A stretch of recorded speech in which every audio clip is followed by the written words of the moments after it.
Okay, what I see a lot of people struggle in when they're beginners learning HTML is how do I practice this in my own computer? So here's just your file system. Right here I got Notepad++, so you can download that. Just download Notepad++, but you can also use Visual Studio, Atom, Sublime, whatever you prefer. But to keep things simple, I'm just going to do this because I'm just showing you how you can do this on your own computer. So what you want to do is, well, open a file and just go to New, and we're just going to, here's your HTML boilerplate. So you got the doc type, HTML opening, HTML closing, body, and the P paragraph tag says hello. Okay, title, document, put whatever, doesn't matter. So now that this is in here, let's hit CTRL-S, which is save. So we want to save it somewhere, which is the same thing as this.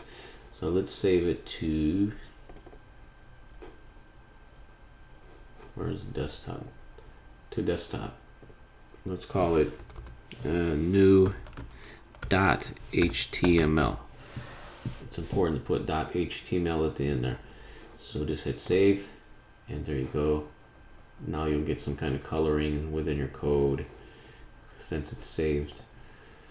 So now that you saved the file, go to your file system. I'm gonna hit refresh here.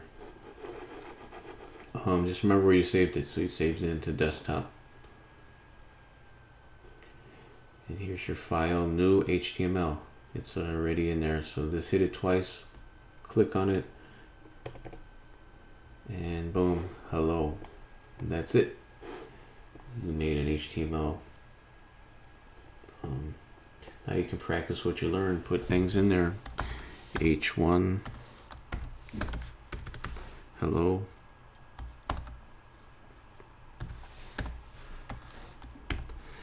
Make sure you hit save, CTRL and S, or just click on the file up here. Refresh, and hello. You can do what you want. And there you go.